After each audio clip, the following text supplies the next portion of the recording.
You're watching and listening to Breakfast with Stephen and Ellie. Let's have a look at the front pages for you this morning. We'll start with The Observer, should we? Tory party chairman Nadeem Zahawi fighting for his political life after a supposed careless tax error.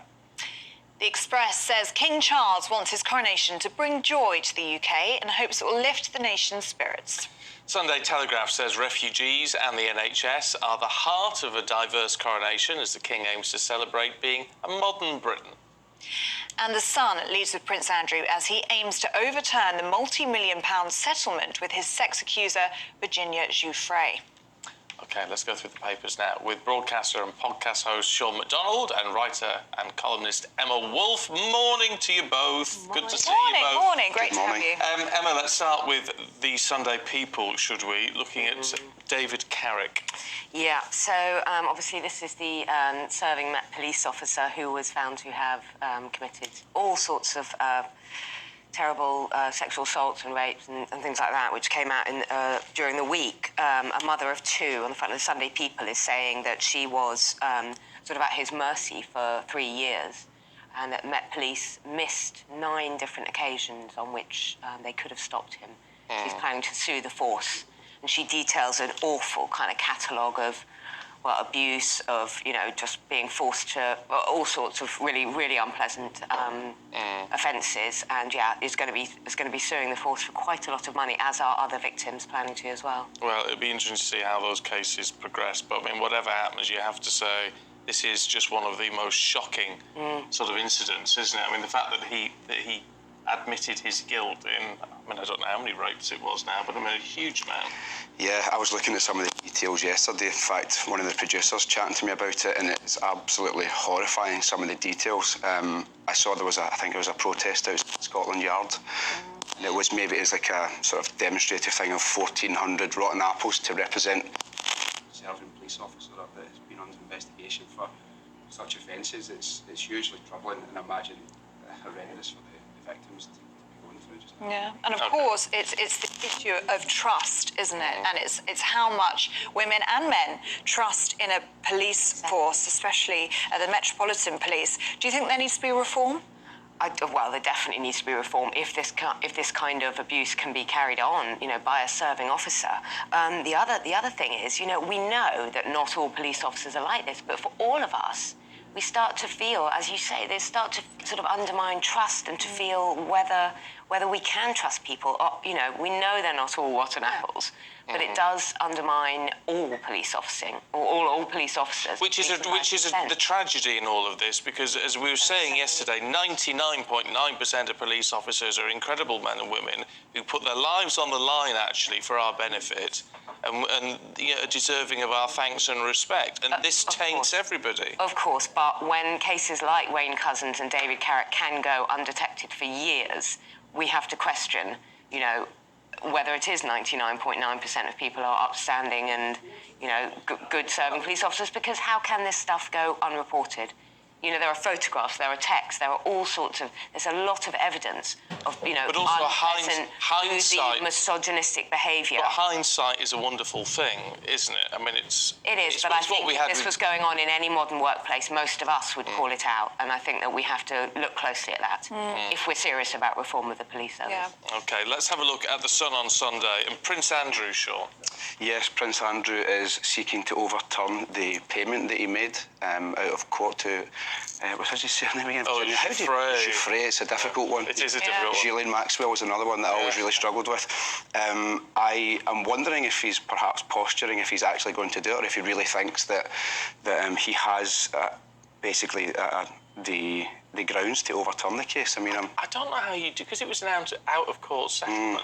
I don't know how you would even go about claiming that back. Yeah, and it's incredibly complex, which is why I wondered if it was possibly a PR move to basically put out the story that he was going to do it and not in fact do it, because, all that happens is people just have to see a headline, and then that all of a sudden could potentially become fact in people's minds. I think who's advising him? Does he really want to bring this all up again? I would have thought the first thing he would want to do is put as much clear blue water between him and that whole scandal as he could, and then move on and try to rebuild with a new king, with his brother and everything. And to bring this up seems really unwise. I really think it's the arrogance and entitlement of a prince who's never had anybody tell him no, and in his head he'll be thinking, no, I'm completely right, when everybody on planet Earth and in reality is thinking, you're a bit of a dafty, mate, like what are you doing? Yeah, well, do you know what? Maybe you should advise him. Because I think You only last 2 minutes. No, but I just think it is one of those things. I mean, clearly he feels hard done by. Whether that's right or wrong is almost beside the point now. He just needs to keep his head down. I mean, you pay millions. It's not a mistake. You're not going to do that on a whim. You're going to do that on solid advice. So, I mean, typical arrogance and entitlement, I would say. Mm-hmm. Well, let's stick with the royal, shall we, Emma? We're going to talk about the King's coronation. This is on the front of the Telegraph. Yeah. Refugees and the NHS are going to be at the heart of the celebrations, aren't they? Yeah, this is a slightly happier royal story. Obviously, we've got the coronation coming up on May the 6th, and it's going to be a 3-day sort of bank holiday weekend. So we're going to have, obviously, the coronation on the Saturday the 6th, and then on Sunday, I think, one big lunch, one of these kind of everybody get together, do a street party sort of thing. And then on the Monday, there's going to be the big help out, which is sort of big, lots of volunteering and things like that. Everybody being a friendly, loving community all together.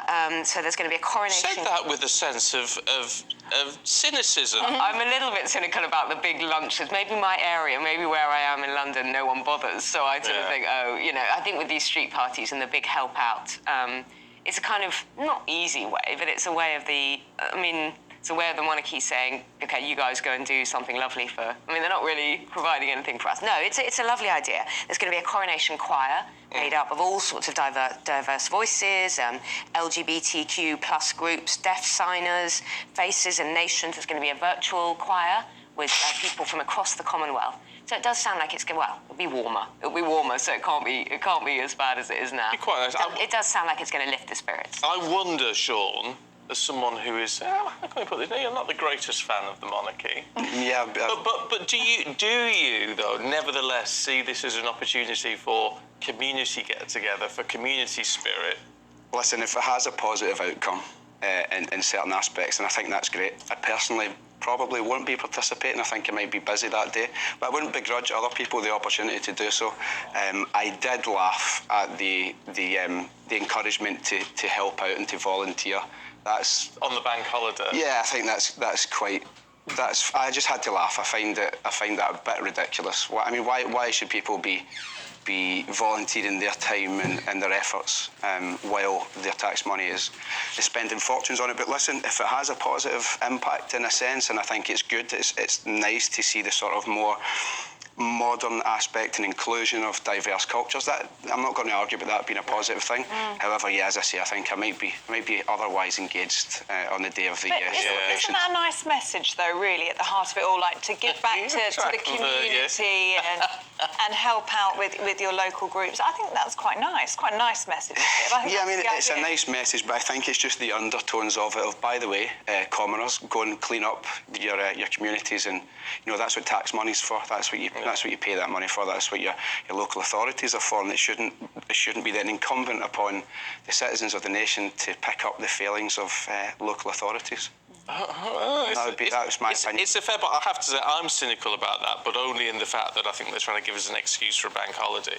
I'll take the bank holiday. Yeah. I'll take the bank holiday. I think if it's a sunny day, most people will probably just enjoy their bank holiday. Yeah. If that means they're out in the parks, technically, all four of us are paying for it, so we will take the bank holiday. Yeah. So thank you. Yeah. It does bring a lot to the economy, though. That must be said. I mean, that was definitely seen with the Jubilee celebrations last year. We all get into the pubs, we spend a lot of money, lots of tourists flying in, Kinsey Schofield flying in from LA. Maybe the Sussexes. I mean, we have to be aware that is going to overshadow quite a lot of the coverage, whether they do or don't attend. Do you think they should go? I think they'll probably be invited just because of protocol, and I think they won't be able to resist coming with a Netflix crew and all sorts. So let's see. I mean, I'm on the edge of my seat, this whole thing unfolding. It's season 2.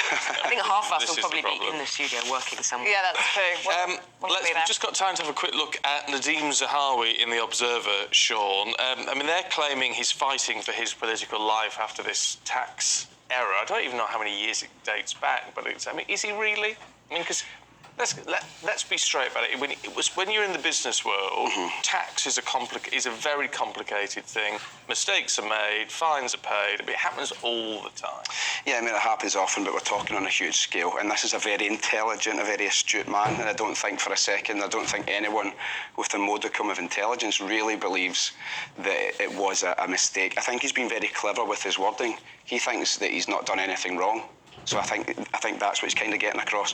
What I'm taking from it is there's been two perspectives that have been presented. One is that Rishi Sunak didn't know, therefore a wee bit incompetent.